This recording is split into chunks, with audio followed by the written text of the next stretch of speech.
España ha presentado a Bruselas a principios de este mes de mayo de 2021 su plan de recuperación, transformación y resiliencia de la economía España Puede, condición necesaria para recibir la primera parte de los 140.000 millones de euros en ayudas para impulsar y transformar la economía en los próximos 5 años, como contempla el Mecanismo de Recuperación y Resiliencia de la Unión Europea.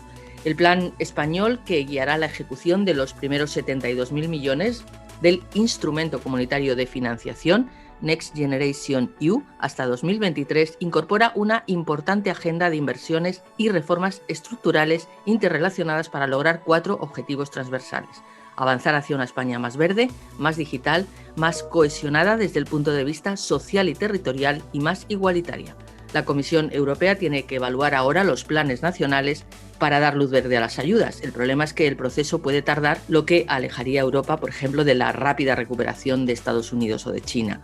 Bruselas exige además que estos planes tengan una componente verde muy importante. De todo esto vamos a hablar ahora con Gonzalo Escribano, profesor titular de Economía Aplicada de nuestra universidad. Un placer tenerle de nuevo en el programa. Gracias. Buenos días, ¿qué tal, Isabel? Encantado de estar con vosotros de nuevo. ¿Cuáles son las principales líneas del plan presentado por España a Bruselas? No sé si además en la introducción he cometido algún error. Podemos aprovechar ahora para aclararlo. Principales aportaciones en el ámbito de la economía verde y de la transición energética. Esas principales líneas del plan y sus principales aportaciones al tema de la transición energética.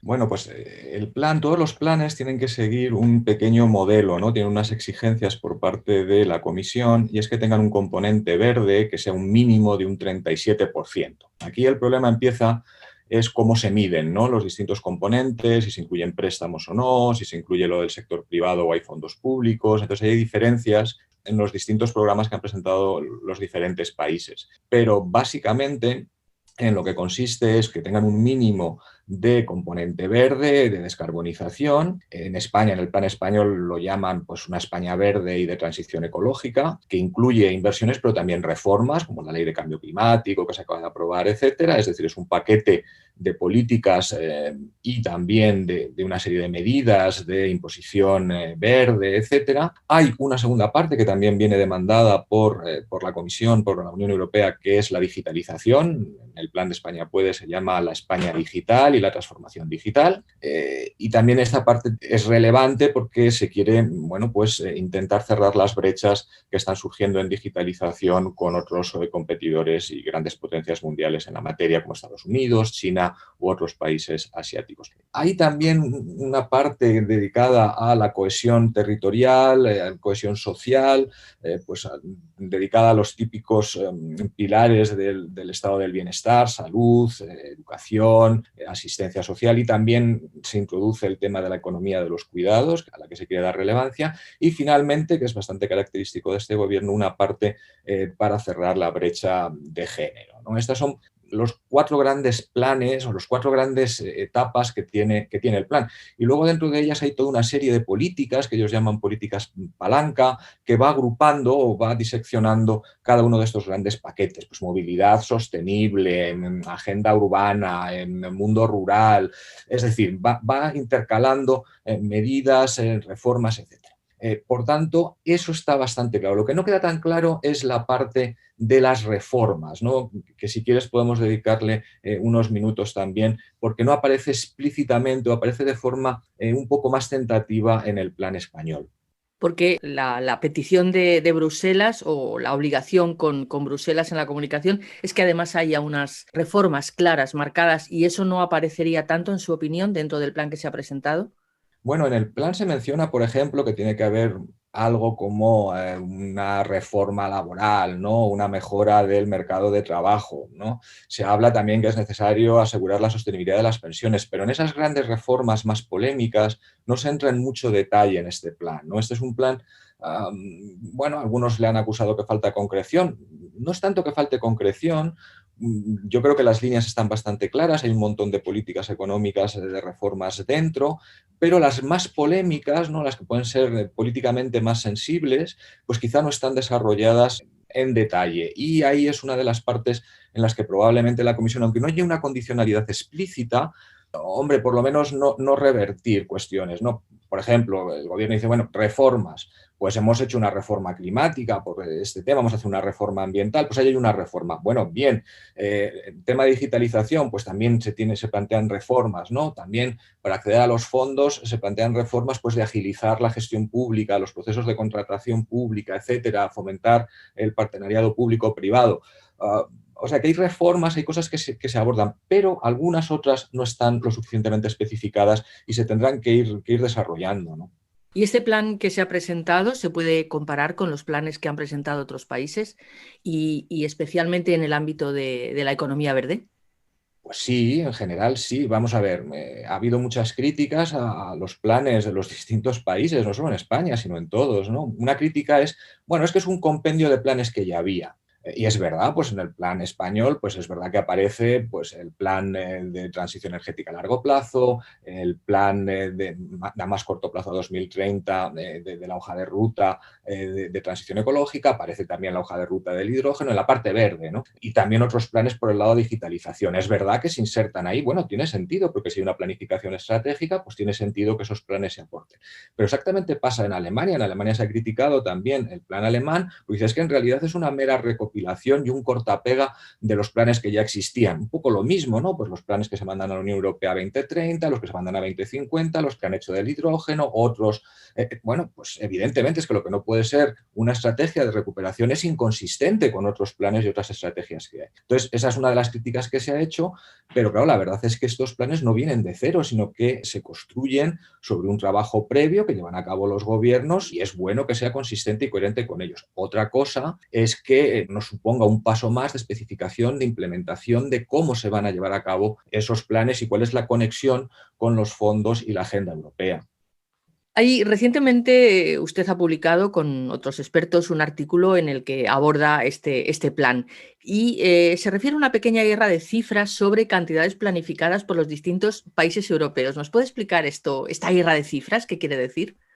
Bueno, lo que pasa es que, como decíamos antes, uno de los problemas a la hora de cuantificar, ¿no? Y esto está dando cierta polémica, es, bueno, pues cuál es el alcance y cuáles son los números que presenta cada país, ¿no? El otro día, haciendo un análisis en un seminario de los planes, pues de los principales países, ¿no? Italia, Francia, Alemania y España. Bueno, pues comparando, pues claro, salía que el plan de Italia eran más de 200.000 millones de euros, ¿no?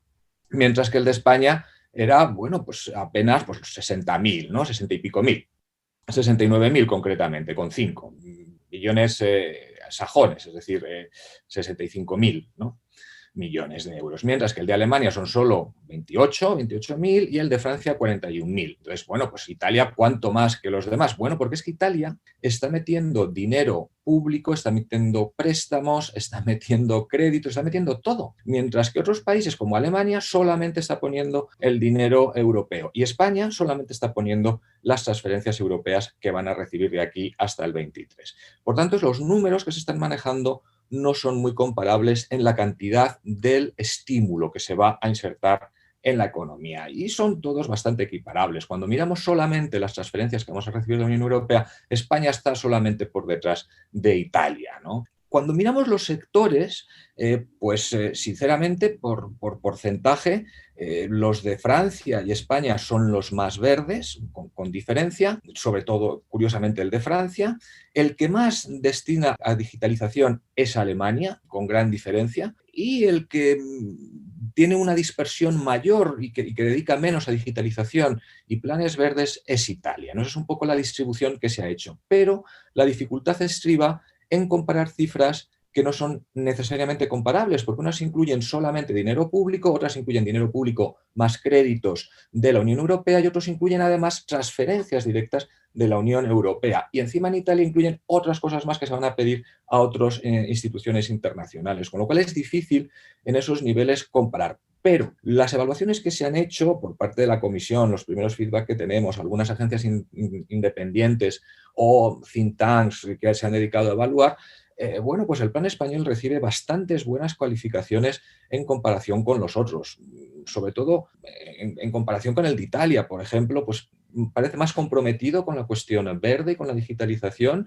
y con menos problemas en otros sectores y menos dispersión, ¿no? Eso es un poco la evaluación que se ha hecho, aunque de nuevo sigue habiendo problemas en la gobernanza de todos estos planes, que es otra de las cosas que está en discusión. Y Gonzalo Escribano, el tipo de ayudas que contempla el Plan de Europa, ¿son subvenciones, son ayudas directas, son transferencias? ¿Qué condiciones tienen esas ayudas? ¿Qué tipo de Bueno, pues hay de ayudas? todo. Hay una parte que son préstamos, otra parte que son transferencias. Lo que quieren los gobiernos, en concreto el español, es coger rápido la parte de transferencias para meterla rápido en el sistema productivo, evitar que afecte al crecimiento potencial, es decir, que no se destruya capital físico y humano por una parada prolongada de la actividad, reiniciar la actividad lo antes posible, que el estímulo llegue lo más rápido posible, hacer lo que llaman un uploading, un upfronted, es decir, ponerlo al principio, ¿no? Acumular el grueso del gasto al principio en los próximos años para estimular rápido el crecimiento. Entonces, eso son un poco la parte de transferencia que entre rápido, ¿no? Luego, la parte que es importante también es cómo se van afinando las negociaciones. Es decir, todos estos planes no se mandan sin más, hay un diálogo previo, lo que nos llega es que el diálogo, las conversaciones con la Comisión han sido bastante fluidas, que quedan temas, por supuesto, por rematar, como son las reformas polémicas a las que antes aludíamos, pero en principio parece que la cosa va razonablemente bien en comparación con otros planes, en recepción por parte de la Comisión, etcétera, ¿no? En los próximos meses se irá avanzando y sí que existe la voluntad de intentar acelerar lo máximo el proceso. Usted hablaba de cifras y yo he dicho unas diferentes quizá al principio del programa. Hay una primera entrega de la que yo hablaba de 72.000 millones de euros y una total de 140.000 aproximadamente. Usted ahora hablaba, o por ejemplo, hablaba de Italia, 200.000 millones y hablaba de que en España íbamos a recibir aproximadamente 65.000. ¿Estamos hablando del total? ¿Estamos hablando de esta primera entrega? Pues ese es uno de los problemas que es muy difícil comparar. Cuando España dice 69.500, eso son transferencias. Italia tiene un poquito más en transferencias que nosotros, ¿no? Entonces es bastante comparable en cifras. Lo que pasa es que unos países incluyen fondos propios, incluyen también préstamos e incluyen dinero que piensan que van a invertir las empresas. Y entonces se hace la comparación más difícil. Pero si la pregunta es si el plan español es comparable al de Italia, Francia y Alemania, es comparable con el de Italia porque ambos vamos a ser los de los mayores beneficiados, los que más vamos a recibir y por tanto vamos a tener más transferencias que los demás. España será el segundo después de Italia en transferencias y también evidentemente en préstamos. ¿Usted cree que las reformas que se incluyen en el plan y todas las líneas de trabajo que están incluidas en el plan son factibles y reales para su puesta en marcha? Bueno, es De una alguna manera ya lo pregunta. ha comentado al principio, que le parecía que iban en buena línea. Yo creo que van en buena línea. Luego hay también, evidentemente, este es un programa, es un plan que es planteado por un gobierno de un signo político determinado y que incluye, por tanto, los valores y las ideas y las preferencias de ese gobierno y, por tanto, pues me parece que es bastante consistente con la trayectoria que tiene. Otra cosa es que hay algunas de esas reformas que se echen de menos, ¿no? Pues lo que aludiríamos antes, esa idea de que, bueno, el tema de las pensiones, el tema de la reforma de los del mercado interior, de la administración pública, hay muchas reformas pendientes y hay algunos pasos que se están intentando dar en ese sentido, pero son más polémicas y son más difíciles. Que yo creo que hay que afrontar los problemas de competencia de los mercados energéticos, en fin, toda una serie de problemas que tratamos en nuestras asignaturas de política económica. Bueno, pues es un plan muy completo, yo creo que tiene una buena preparación, hay mucho trabajo detrás, como digo, hay muchas estrategias previas, es bastante consistente. Ahora hay partes en las que está infraespecificado, pero bueno, ya iremos viendo cómo evoluciona. ¿Todo esto es posible? Bueno, vamos a ver, ¿no? Hay que aplicar las cosas. En principio yo creo que van bien encaminadas. Algunas cosas son más complicadas que otras, pero yo creo que está bien encaminado. No necesariamente todo el mundo tiene que coincidir con todos los aspectos, pero lo que sí es cierto es que hay unas directrices por parte de la Comisión Europea, que esas directrices se cumplen y que, aunque no haya una condicionalidad estricta, y no estamos hablando de los tiempos de la austeridad, pero sí que hay una condicionalidad en el sentido de que se va a pedir dinero, se van a dar unas transferencias, se van a dar unos créditos Y, hombre, no tiene sentido que no estén alineadas las reformas y las acciones que se hacen con las políticas de la propia Unión Europea en todos los sentidos, ¿no? En digitalización, en pacto verde, en inclusividad, etcétera. En cuanto a la gobernanza, ahí hay otro escollo, Gonzalo Escribano, esa implementación del plan. ¿Quién debe gestionar los recursos y las ayudas de este plan español? Ahí hay una cierta tensión o polémica. Bueno, la verdad es que con respecto a la gobernanza, el plan de España es bastante completo porque incluye una gobernanza bastante precisa, tiene un organigrama, en fin, con una serie de comités de seguimiento, con sus conexiones con los distintos ministerios, agencias y comunidades autónomas. El plan alemán no tiene nada de eso, por ejemplo, ¿no? De gobernanza. O sea que ahí sí que se ha intentado hacer un esfuerzo porque además desde España se era consciente de que tenemos un problema en la gestión de los fondos que se nos afea muchas veces, ¿no? Es decir, tenemos muchos fondos y no somos capaces siempre de aplicarlos y de gastarlos todos. Aunque esto es un poco, en fin, esto es un poco una simplificación, pero en fin, por no dedicarle más tiempo, digamos que tampoco hay que exagerar, ¿no? Entonces, además, había ese problema que siempre nos dice el federalismo fiscal, de que cuando nosotros vamos y descentralizamos, pues claro, a lo mejor hay problemas de falta de coherencia, falta de integración entre proyectos entre distintas regiones autónomas y que a lo mejor una vía más centralizada es mejor. Bueno, el Plan España puede, lo que dice es 50% lo va a ejecutar el Estado y 50% las comunidades autónomas. Es decir, nos puede parecer bien, nos puede parecer mucho, poco, pero por lo menos hay una distribución. En Alemania, por ejemplo, casi el grueso de todo el plan lo va a ejercitar el Estado federal. Las autonomías van a tener poco papel ahí. ¿Es mejor? ¿Es peor? Bueno, pues hay debates para todos los tipos. Si la parte que se dedica a las autonomías es a proyectos más pegados al terreno, pues no sé, de temas urbanos, de tema rural, de tema industrial, bueno, pues tiene sentido el federalismo fiscal porque probablemente son más eficientes las autonomías en gestionar ese tipo de proyectos o, en su caso, de reformas.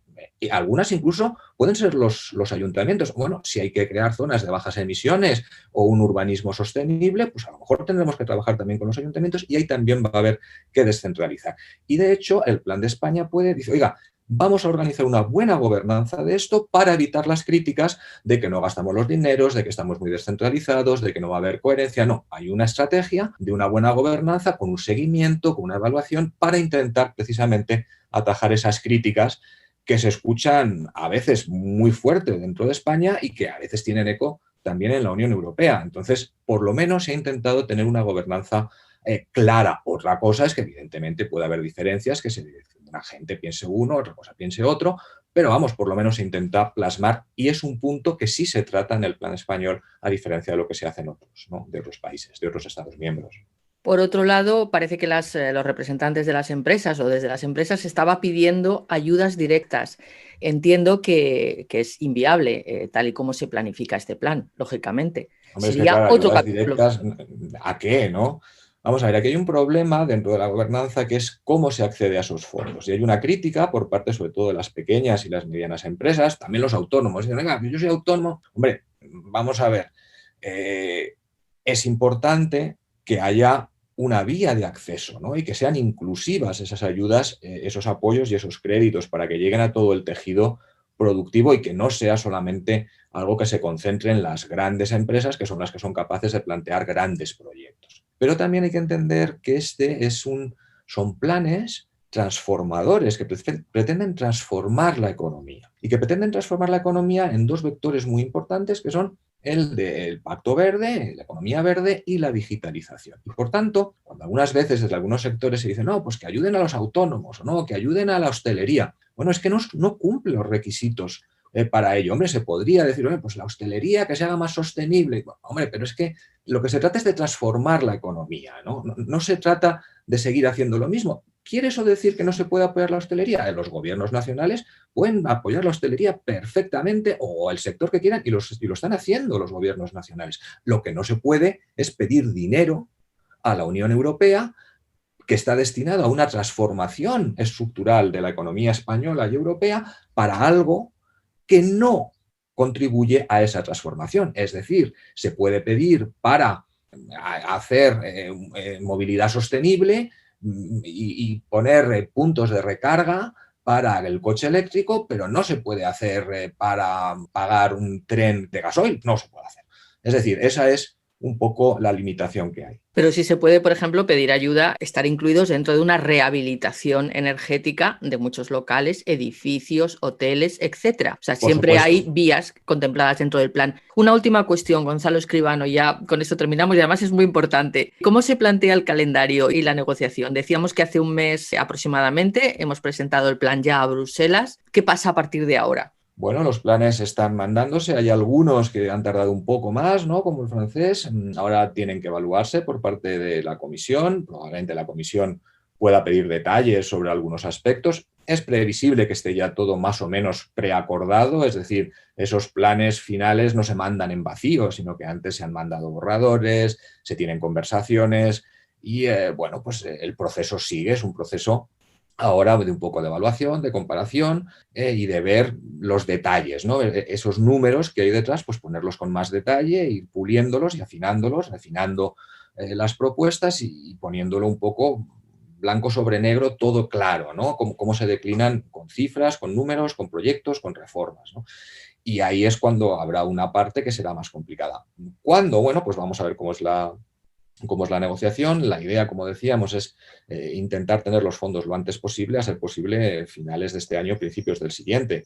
Parece ser que buena parte de las dificultades de la negociación más política pues han sido más o menos salvadas. Como siempre en Europa, pues siempre esperamos problemas de última hora, demandas de última hora y negociaciones de madrugada. Es probable que eso se dé, pero parece que el camino está bastante despejado. Ahora, evidentemente, lo que no sabemos todavía es hasta qué punto va a haber que explicitar esas reformas incómodas de una forma más clara o no, y hasta qué punto algunos de los números van a tener que ser aclarados, precisados. En ese punto es en el que estamos ahora mismo. La cosa parece bien encaminada, pero evidentemente todavía tiene recorrido la cuestión y es difícil predecir mucho más que esto, salvo que hay una voluntad clara de intentar que los fondos salgan rápido y empiecen a estimular la economía europea y también la española en los próximos meses, antes de final de año ser posible, como mucho principios del que viene. Esperemos que esto sea así. Creo que nos ha quedado muy claro. Pero antes de despedirnos, me gustaría preguntarle a Gonzalo Escribano, que es experto en la economía del norte de África y también en economía del Mediterráneo, ¿qué opinión tiene sobre los acontecimientos que han ocurrido, esta crisis reciente en Ceuta, sobre todo en Ceuta, pero también en Melilla? Y dos cuestiones.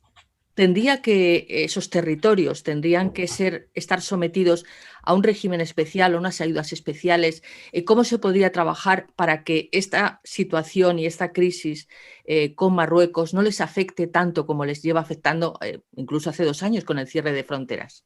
Bueno, pues la verdad, Isabel, agradezco que me hagas esta pregunta porque me permite mandar un abrazo muy fuerte y toda la solidaridad de toda la universidad a todos nuestros alumnos y compañeros y tutores de los centros asociados de Ceuta y también de Melilla.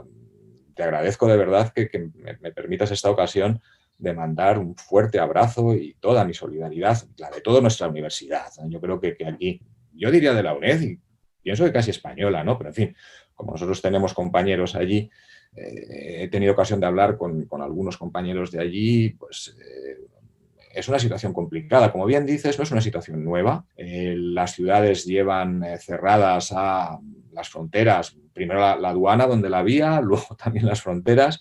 Se ha obstaculizado muchísimo la viabilidad económica de las ciudades, se ha interrumpido el comercio atípico, que es verdad que es algo que se veía venir desde hace muchos años. Recuerdo que con Isabel tuvimos la ocasión de hacer un bonito programa de televisión, que supongo que todavía se puede ver, donde se narra, ya se avanzaba muy bien que esto podía pasar, estamos hablando de hace 10 años, ¿no? Se ha cerrado el comercio atípico, eso supone un quebranto económico muy importante para los comerciantes de la ciudad, los transitarios, pero también para las arcas públicas en ingresos fiscales, y supone un quebranto tremendo para 30, 40.000 personas en el entorno, o quizá más, en el entorno de Ceuta y Melilla, en la parte marroquí, que vivían de ese comercio atípico, de vulgo contrabando, ¿no? Pero además es que había mucha población en Ceuta y Melilla, Isabel lo sabe bien, que pasaba todos los días para hacer servicios pues, domésticos, de dependientes, de limpieza, en fin, de todo tipo de trabajos, unos más formales, otros menos, y esto es una cosa que ha afectado muchísimo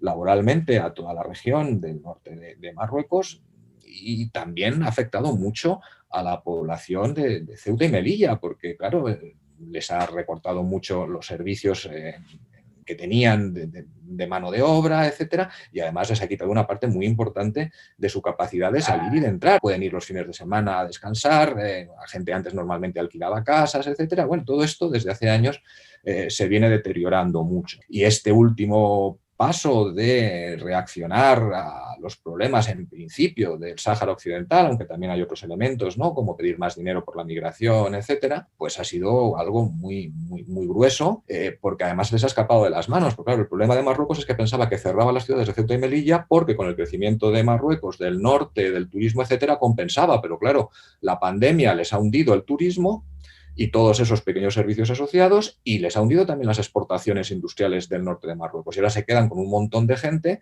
en una situación muy precaria, ¿no? Una situación difícil por las dos partes, para la población de esa zona, que tiene pocas oportunidades económicas en este contexto post-pandemia, y para las ciudades de Ceuta y Melilla una seria dificultad para su viabilidad económica, su actividad y su funcionamiento cotidiano. Yo creo que es importante que desde España pues mostremos nuestra solidaridad, nuestro apoyo y nuestra determinación de mantener a nuestros compatriotas pues con el mayor apoyo y calidad de que seamos capaces. Una última cuestión, Gonzalo Escribano, en relación a este tema. Marruecos tenía unos planes de desarrollo, usted lo ha mencionado, y de infraestructuras muy potentes en esta zona del norte. Precisamente se decía que el cierre de aduanas iba precisamente para favorecer esas nuevas infraestructuras. Puerto, aeropuertos y instalaciones tecnológicas, empresas, etcétera, industria. ¿Eso ha sido así? ¿Eso se ha realizado? ¿O se está llevando a cabo? Sí, lo que pasa es que cuando uno habla del norte de Marruecos hay que precisar de qué norte de Marruecos está hablando, ¿no? Claro, además es que las distancias son enormes, no todo el mundo lo entiende. Melilla y Ceuta están muy alejadas. Sí, luego también la distribución regional marroquí es un poco curiosa, ¿no? Porque está hecha para enmascarar, por ejemplo, el Rif, dividirlo en varios y que no aparezca como tal, ¿no? Básicamente la división actual, ¿no? Tenemos la parte en el norte de Marruecos tenemos la parte Tánger-Tetuán. Tetuán es la parte más cercana a Ceuta. Ceuta está entre Tánger y Tetuán. Y luego tenemos lo que ellos llaman el oriental, ¿no?, que es la parte que coge una parte de Melilla, Nador, hasta Argelia, ¿no? Y el Rif está entre medias, una parte de cada una de ellas, ¿no? Vamos a ver, la parte de Tánger-Tetuán sí que ha mostrado un fuerte dinamismo en los últimos años. Se han hecho inversiones muy importantes, ya ha habido fondos estatales, algunos con el nombre del rey, para que se enteren, para intentar desarrollar eso, ¿no? El Tangermet es un caso, la fábrica de Renault en Tánger es otro, un fuerte desarrollo industrial, muy importante, ¿no? Cualquiera que haya vivido a Tánger en los últimos 20 años es una ciudad totalmente distinta. Y eso está muy claro. Ahora, si nos vamos a la parte oriental y la parte del Rif, el hinterland, hacia adentro, eso no ha sido así. Llevamos 2 años con unas crisis tremendas en el Rif, con mucha gente metida en la cárcel, con muchísimas protestas. Y no solamente en el Rif, es que ya en febrero, en la parte también más de Nador y en la parte de Tetuán, también hubo protestas económicas, no por el tema del Rif, o no solo por el tema del Rif, sino también por este tema económico de falta de oportunidades, de que el turismo no ha venido, de que la gente no va, de que no hay servicios informales, etc. Entonces, esa es una situación que está siendo difícil. Por suerte, parece ser que este año lo que estamos viendo es que van a tener un buen año agrícola en Marruecos. Eso va a ayudar bastante a calmar un poco los problemas, a ver si eso lo apacigua, pero aún así, esa idea de que el norte de Marruecos se ha desarrollado es cierto, una parte, las zonas costeras, no necesariamente el Rif, no desde luego necesariamente la parte que llaman ellos de oriental, ¿no? Nador y toda la otra parte. Es un poquito más complicado que eso. Muchísimas gracias, Gonzalo Escribano. Es el profesor de Economía Aplicada de la UNED, del área de Política Económica, colaborador habitual en nuestros programas y efectivamente, como él ha mencionado, hace unos años hicimos un programa de televisión. De hecho, fueron 2 capítulos dedicados a la economía de Melilla y a los problemas de la ciudad autónoma. Muchísimas gracias y hasta una próxima ocasión. Muchísimas gracias, Isabel. Muchas gracias y de nuevo un saludo muy fuerte a todos nuestros compañeros y alumnos de Ceuta y Melilla hoy especialmente.